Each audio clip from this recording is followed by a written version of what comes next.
창세기 1장 1절 말씀 한 절 먼저 읽겠습니다. 창세기 1장 1절입니다.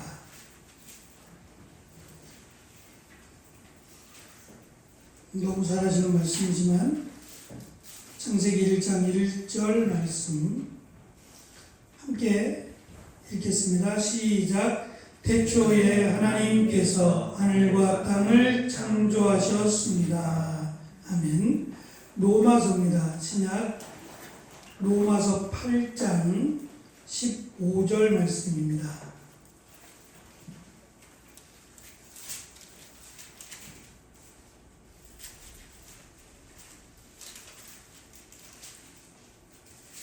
제가 가진 성경은 신약 249면에 있습니다. 로마서 8장 15절 말씀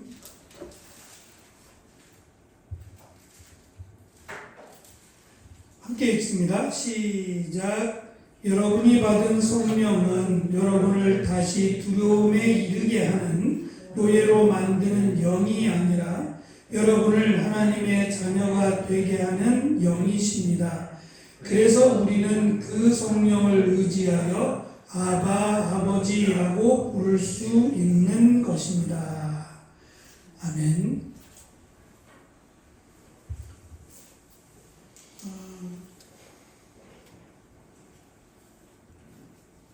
화요일날 제가 세 번째 수술을 받게 됐습니다. 여러 가지 속상한 일도 있고요. 자잘못을 따지자면 또 여러 가지 또 과정이 필요할 것 같기도 해서 그냥 물론 제 잘못이 없지 않아 있지만 그렇게 따질 수 있는 상황이 아니어서 그냥 넘어왔습니다. 어쨌든 세 번째 수술, 봉합 수술인데 이 세 번째 수술을 받고 아직 조금 통증이 좀 있어서 제가 오늘은 그냥 앉아서 하겠습니다.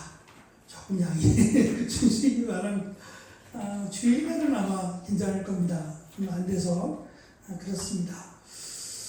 우리가 지난 첫 시간, 오늘 세 번째인데 첫 시간은 아주 기본적인 그 사도신경의 기원이라고 하는 사도신경이 성경 어디 한 곳에 딱 들어있는 말씀이 아니라 성경 전체에 있는 내용을 종합하고 요약하고 엑기스만 가지고 만들어낸 우리의 신앙 고백이라고 할 수 있어요. 그러니까 이 부분을 아주 간결하게 요약을 하다 보니까 설명이 필요할 수밖에 없는데 이것이 어떻게 해서 만들어지게 됐는지에 대한 과정, 기원에 대해 살펴보았고 지난 시간에는 아주 기본적인 삼위일체라고 하는 세 분이 한 분이지만 한 분은 삼위라고 하는 성부 하나님, 성자 예수님, 성령 하나님이라고 하는 삼위를 가지고 계신다.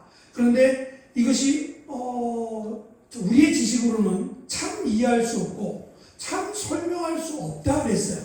그러니까 무리하게 설명을 하다가는 오히려 삼위일체에 대한 하나님의 말씀을 오해하거나 거스를 수 있어서 이건 지식적인 문제가 아니라 믿음의 문제라고 말씀을 드렸어요. 그냥 믿는 겁니다.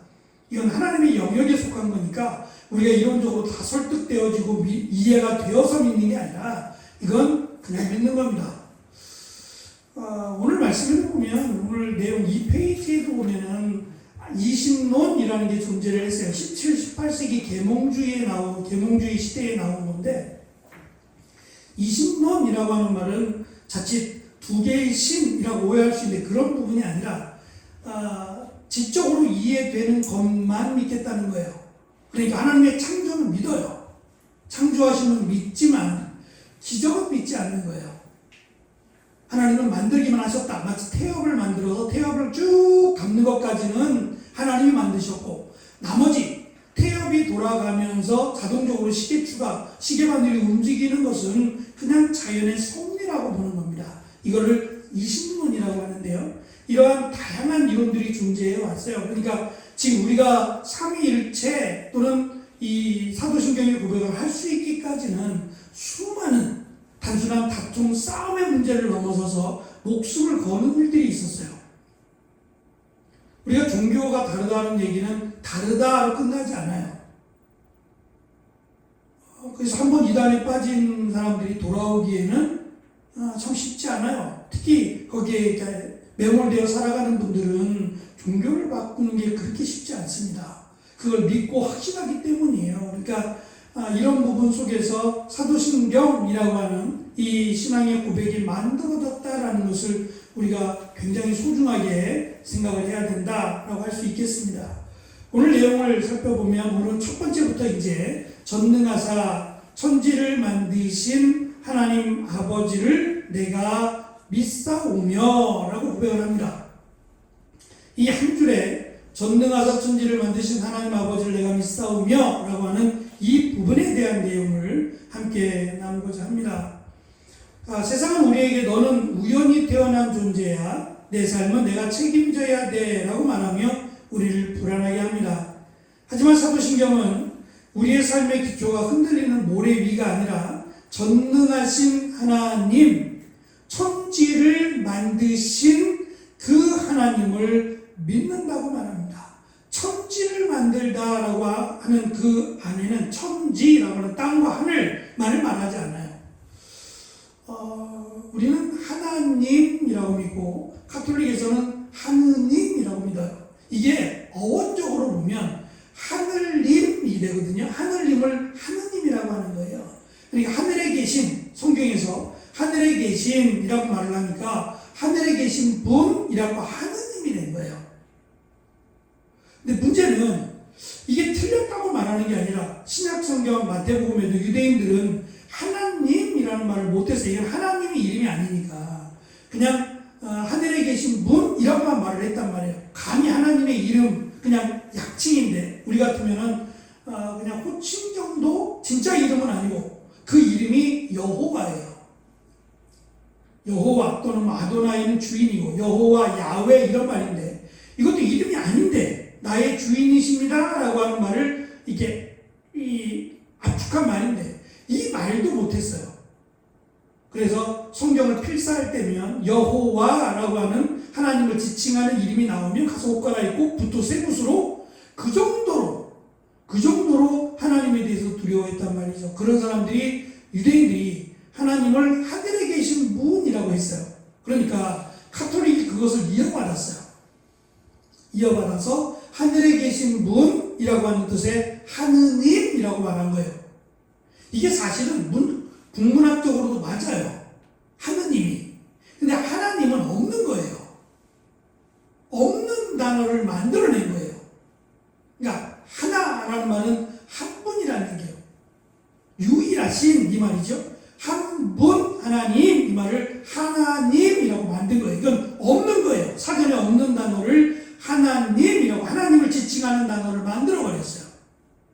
그래서 이렇게 만들어지고 인정받기까지는 상당한 고통이 있었어요. 이거 이름 하나 바꾸는 게 쉬운 게 아니에요. 부르지 못하게 했다고요.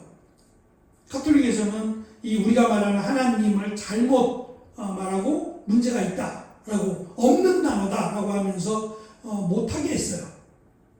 지금은 뭐 전혀 문제가 없죠. 이미 고정화됐어요. 이제 하나님은 기독교에서 섬기는 유일하신 신이라고 이미 정의를 내려버렸어요. 이제는 문제가 없어요. 그러나 이렇게 하나의 단어가 만들어지고 하나의 표현이 만들어지기까지에는 수많은 고통과 또 어려움이 있었다라는 점을 우리는 기억해야 됩니다. 어쨌든 저는 중요한 것이 하느님이냐 하나님이냐 이 언어가 문제가 아니라 막연하게 정말 하늘에만 계신 분이라고 믿으면 잘못이에요. 우리는 한 분이라고 하는 하나님 여기에 초점을 맞췄어요. 이름 자체가 하나님은 한 분 여기에 초점을 맞췄어요. 근데 하느님이 되면 하늘에 계신 하나님이 돼요. 그럼 하나님은 하늘에만 계시나요? 이 부분은 해결이 돼야 돼요. 이름만 부른다고 되는 게 아니에요. 그 부분을 정확히 이해하고 내가 고백할 수 있어야 그것이 하나님을 모르는 사람들이 있어요. 하나님의 이름을 모르거나 또 교회를 처음 나온 사람들은 성경에 나오는 언어나 표현이 다 이상해요. 다 생소하고 다 어려울 거예요. 예전에는 저희는 지금 예배를 드리면서 1시간 예배 때 앉았다 일어나는 일이 거의 없어요. 아예 없죠. 그냥 처음부터 앉으면 착석하면 끝날 때까지 앉아 있었잖아요. 아마 기억나실 거예요. 불과 얼마 안 돼요. 한 1, 2시간 전만 해도 별 표시해놓고 이 표시는 일어납니다 라고 돼 있었어요. 그래서 찬송할 때 일어나고, 그죠? 몇 번 일어나죠? 몇 번 일어났다 앉았다 일어났다 앉았다 그랬죠. 근데 이것이 이제 문제가 됐던 것이 지금처럼 이렇게 좀 예쁘고 아름다운 튼튼한 의자들이 아니라 바닥에 앉았을 때가 있었어요. 겉옷 깔고 멍석 같은 거 깔아놓고 앉았다 일어났다 앉았다 일어났다 하는데, 이제 앉았다 일어나니까 그 먼지가 얼마나 많이 나겠어요. 또 이 거적에 붙어있는 이 가마 같은 데 붙어있는 이 뭐라 그래야 돼요, 까칠까칠한 것들이 날아다니잖아요. 그러니까 이게 문제가 되니까 막 사고도 생기고 그러다 보니까 그냥 앉아서 라고 하는 것들이 이제 점차 그냥 세팅이 돼버렸어요. 그래서 지금 이제 앉아서 드리지만, 제가 중고등학교 시절만 해더라도 이런 게 있었어요. 주보에는 일어섭니다 해서 일어서고 앉고 하는 일들이 반복되어 왔어요. 그러니까 교회를 오래 다니면 그러려니에요. 근데 교회를 처음 나오신 분들은 일어나면 왜 일어나나 그리고 그거에다가 또 앉으면 또 안 나 그러고 따라하고, 전혀 이상하죠. 교회 문화가 그래요. 세상과 다르니까 전혀 이해가 안 되니까 언어 자체, 지금 성경에 나오는 언어나 이런 것들을 우리가 그냥 읽고 끝날 것이 아니라 이게 무슨 의미인지, 왜 이렇게 됐는지를 알면 훨씬 더 아마 더 은혜가 되리라고 생각을 합니다. 첫 번째는 창조주 하나님이라고 하는 부분입니다. 말씀드린 이 신론은 하나님을 천지를 만드신 하나님이라고는 믿어요. 그러나 섭리하시는 하나님, 기적을 행하시는 하나님, 우리와 함께 하시는 하나님으로는 믿지 않습니다. 그게 이제 지식적으로는 이해가 안 되잖아요. 하나님의 능력을 어떻게 지식으로 판가름하겠어요? 안 되니까 천지를 창조하심까지만 믿고, 그 창조하심이 완전하다는 거예요. 완전하게 창조하셨기 때문에 나머지는 이 자연의 섭리에 따라서 움직입니다 라고 말을 해요. 그러면 우리가 예상치 못한 일을 겪게 되면요, 그건 전혀 하나님과 상관이 없어져요. 하나님과 무관한, 마치 내가 죄를 지어서 내가 잘못해서 이쪽으로밖에 갈 수 없어요. 하나님의 섭리를 이해하지 않으니까. 이렇게 하셨다라고 하는, 예를 들면 욥이 고난당할 때 친구들이 하는 이야기가 바로 그 얘기예요.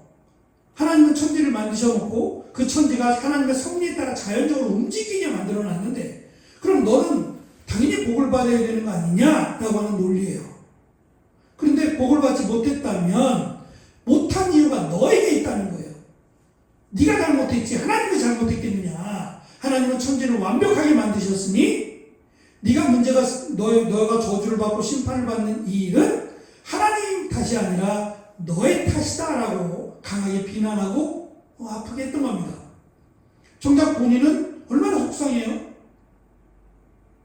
정말 그것이 납득이 가면, 내가 잘못했다면 수긍할 수 있어요. 얼마든지 감당하겠다고요. 근데 아무리 생각해도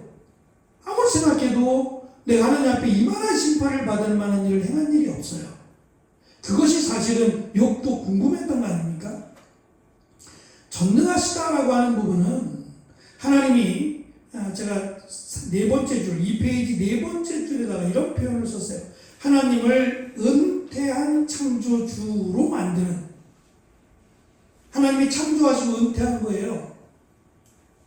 더 이상 관여하지 않는 거예요. 은퇴했으니까 관여하지 않는다. 그렇잖아요. 그건 너무 하나님을 모르는 거죠. 하나님은 늙지도 않으시잖아요. 영원하신 하나님인데 그 하나님이 힘들어서 이제는 천지를 창조하고 너무 힘드니까 이제는 자동적으로 돌아가게 만들고 관여를 안 하신다? 그렇지 않다는 거예요. 이건 성경을 잘못 이해하고 있는 거예요. 천전능하심이라고 하는 이 말에는 하나님의 능력이 담겨 있어요.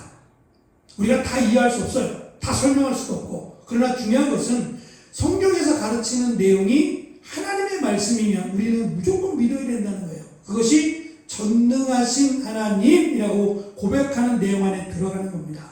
그래서 예수님도 그 말씀하셨어요. 하나님이 허락하지 않으시면 공중에 날아다니는 참새도 땅에 떨어지지 않는다고요. 심지어는 우리의 머리카락도 다 헤아리신다고. 고정되어 있지 않잖아요. 저도 이렇게 좀 빠지는데 이 빠지는 개수를 어떻게 빼냔 말이에요. 고백하고 살아가는 사람이 누가 있겠어요? 그런데 하나님은 이걸 다 아신다는 거예요. 그러니까 그 전능하신 하나님이 일을 행하신다라고 했을 때 우리는 그냥 고백이 전능하신 하나님이라고 고백하는 게 아니라 진짜 전능하신 하나님을 믿어야 돼요. 그게 고백이죠. 신앙의 고백이라는 얘기는 내 지식으로만 갖고 있는 걸 고백이라고 말하지 않아요. 그 고백에 합당하게 살아갈 때 그것을 고백이라고 말하죠.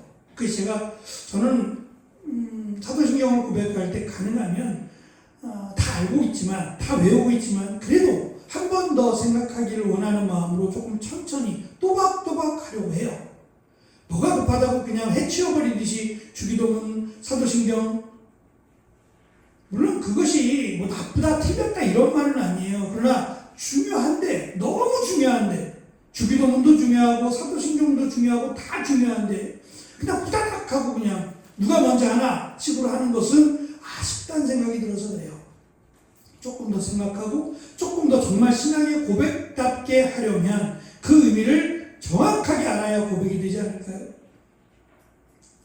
제가 오늘 그 외래 통원 이제 당분간은 통원 치료를 받아야 돼서 걷는 게 이제 너무 힘드니까 택시를 불렀는데 어제 퇴원할 때요. 퇴원하면서 화요일 날 어제 퇴원하면서 택시를 불렀는데 비가 왔잖아요. 오후에 비도 왔고 그래서 아무리 해도 안 잡히는 거예요, 택시가. 그리고 자꾸 넘어가는 거예요. 큰 택시 부르라고 넘어가길래 조금만 더 해봐 안 돼가지고 어떡하지 그러다가 마지막 한 번만 그러고 했는데 떴어요. 그리고 왔는데 할아버지가 오셨어요. 할아버지가 오셔서 그래도 친절하게 아프신가 봐요. 뭐 그래서 이렇게 대화가 시작이 됐어요.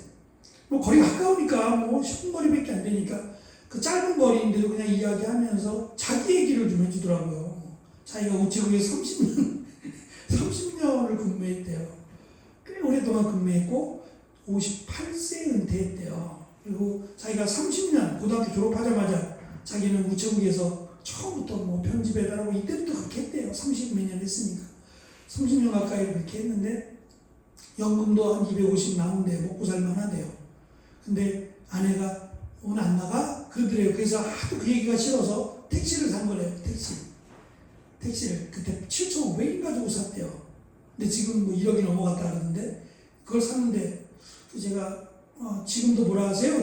뭐 지금은 그러면서 이제 아내가 뇌경색이 걸려가지고 이제 뭐 데이케어 센터를 가고 뭐 이러면서 얘기하는데 제가 물어봤어요. 나이가 그럼 얼마나 되세요? 58세 은퇴해서 택시를 운전했으니까 지금은 얼마나 되셨어요? 82세래요. 그래서 제가 여기까지 올라오는 거예요. 언제까지 운전하실 거예요? 말은 못하겠고 언제까지 운전하실 거예요? 라고 하는 말이 빨리 내려야겠다는 생각이 몇 번째 길도 잘못 들어가려고 해서 제가 이쪽이에요 알려드리긴 했는데 저도 잘 모르는데 어쨌든 82세는 그만 운전해야 되는 거 아닌가? 소일거리 문제가 아니라 이건 사람의 생명이 걸리는 문제잖아요. 자기는 일찍 퇴근한대요. 지금 퇴근하는 길에 그냥 가까우니까 그냥 태워주고 퇴근하려고 그런대요. 아무래도 운전대는 조금 82세의 운전대는 그런 생각이 들었어요. 그러면 한편으로 아쉬운 것은 250씩 나온다면서요.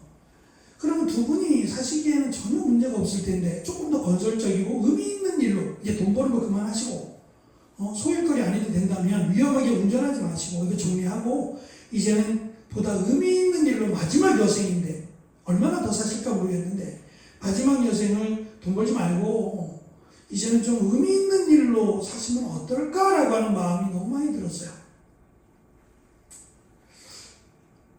제가 아프고 나서 느낀 게 병원은 다 아픈 사람들이에요.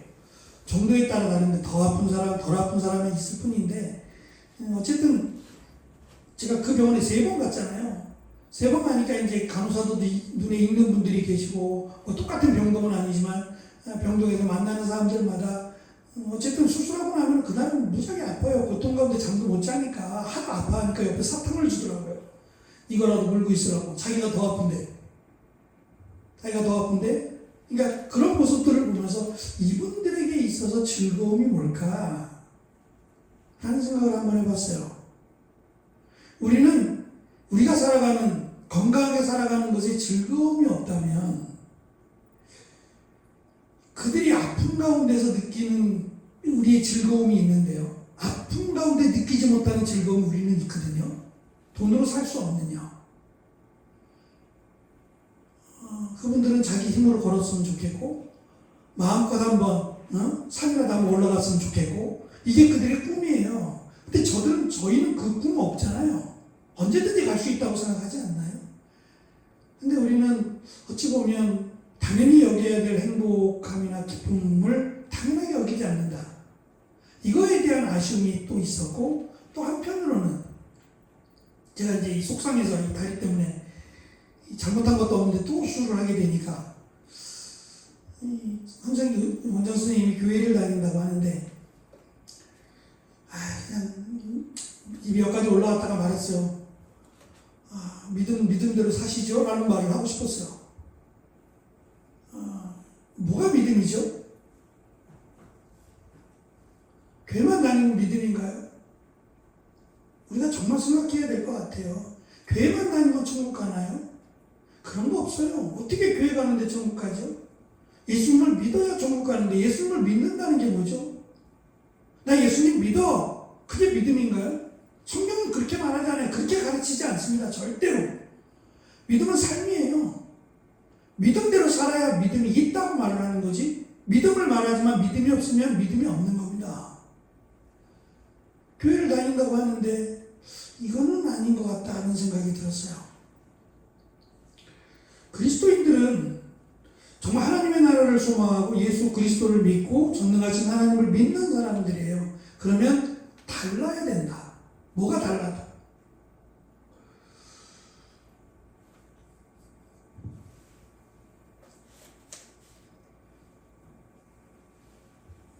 두 번째 보시면 삼위일체 하나님이 함께 창조하셨습니다 라고 설명을 합니다. 천지 창조는 성부 하나님 혼자만 만드신 것이 아니라 성경은 분명히 성자 예수님도 그리고 성령 하나님도 함께 계셨다고 말씀하고 있어요. 그러니까 세 분이 함께 천지를 창조하실 때 계셨다라고 말씀합니다. 온 우주가 이렇게 삼위일체 하나님의 완벽한 사랑과 계획 속에서 탄생했다는 사실은 이 세상을 살아가는 우리가 결코 외로운 존재가 아니다 라고 하는 것을 우리는 기억해야만 돼요. 왜냐하면 하나님, 전능하신 하나님이라고 말할 때 이 하나님은 한 분이 아니라 세 분이에요. 이 전능하신 하나님, 이 한 분이 하나님만이 아니라 성자 예수님도 또 성령 하나님도 이 안에 다 들어가 계세요. 그러면 전능하신 천지를 창조하신 하나님만이 아니라 우리의 죄를 대신하여 죽기 위해 인자로 오신 예수님도 들어가고 또 세상 끝날까지 우리와 함께하며 우리의 믿음을 붙들고 기도하시는 또 역사하시는 성령님도 계셔야 돼요. 따로 떼어놓고 하나님만 전능하신이라고 말하지 않는다는 거예요. 이 단어는 동일하게 예수님에게도 또 성령님에게도 동일하게 함께 따라가는 단어라는 겁니다. 그래서 두 번째 보시면 우리 구원을 위해 일하시는 삼위일체 하나님. 어찌 보면 제일 중요한 부분이 전능하사 천지를 만드신 하나님 아버지예요. 우리가 믿는 것은 전능하신 하나님, 더 나아가서 그 하나님을 아버지로 믿는 겁니다. 이것이 예수님을 믿지 않으면 불가능한 것이고 또 우리가 아무리 고백한다 해도 이루어지지 않습니다. 오직 예수님, 그 예수님이신 하나님이 우리의 죄를 대신하여 인간으로 또 십자가에 달려 죽으시고 부활하심으로 만들어 놓으신 하나님의 창조라고 할 수 있어요.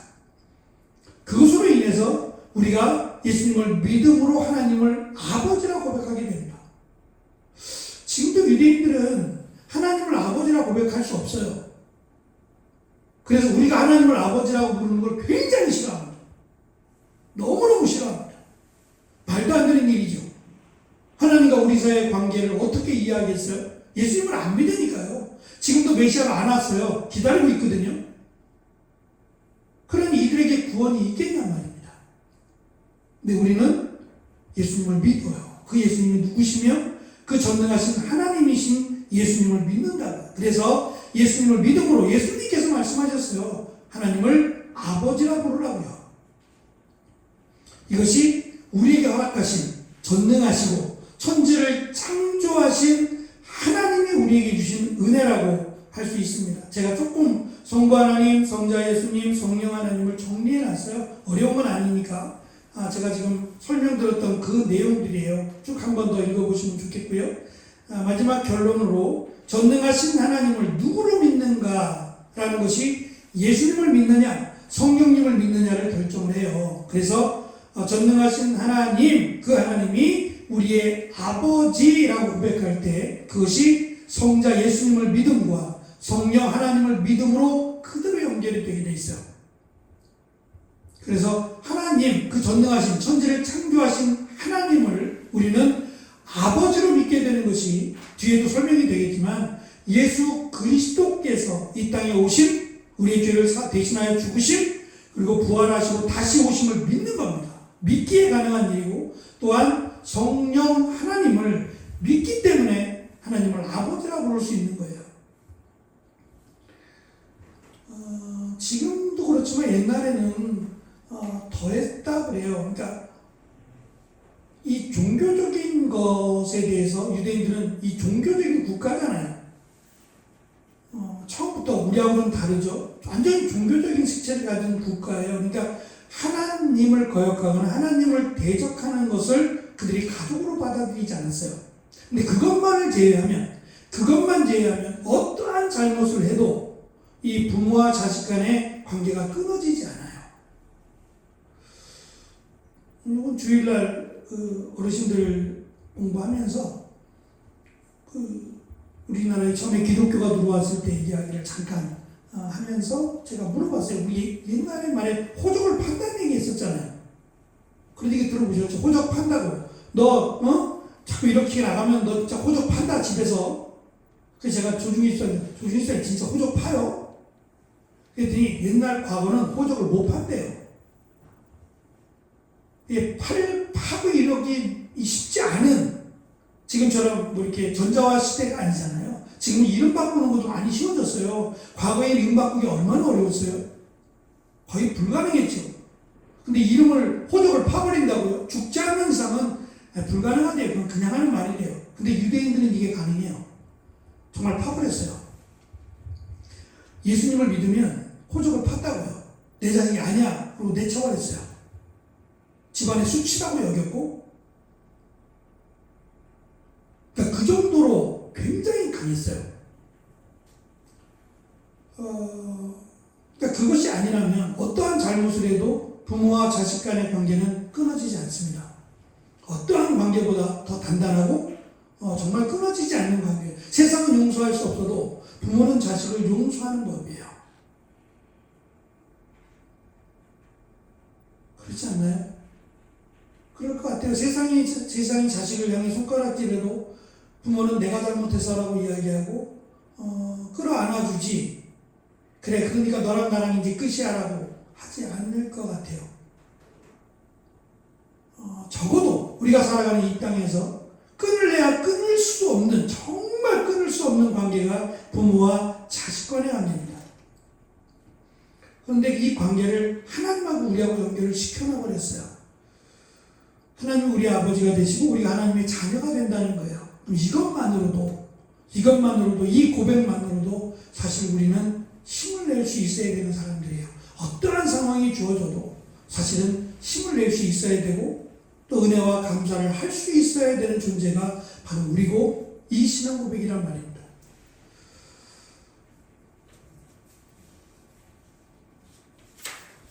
마지막을 보시면 흔들리지 않는 기초 위에 서십시오.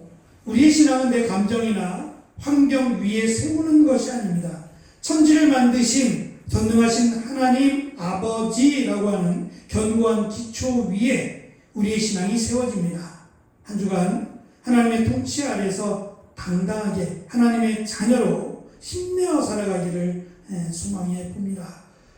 오늘 말씀을 통해서 함께 우리가 생각해야 될, 늘 기도해야 될 내용 세 가지입니다. 하나님이 세상을 만드신 후 방치하시는 것이 아니라 지금도 내 삶을 세밀하게 다스리고 보존하고 계심을 믿게 해달라고, 성부, 성자, 성령 하나님이 힘을 합쳐서 나를 구원하셨음을 기억하며 구원의 확신 속에 살게 해달라고 기도해 주시고, 마지막 전능하신 하나님이 나의 한 아버지가 되심을 믿고 어떤 고난 앞에서도 두려워하지 않고 인내하고 하나님 앞에 기도하게 해달라고, 우리가 사도신경을 고백할 때마다 또 우리가 수시로 신앙생활 가운데 이해하지 못하는 일들이 있을 때마다 오늘 우리가 함께 나눈 말씀을 기억하고 이 기도를 늘 하면서 믿음 달라고, 하나님의 살아계심을 믿는 믿음 안에 설 수 있도록 해달라고 우리가 함께 기도해야 되겠습니다. 기도하겠습니다.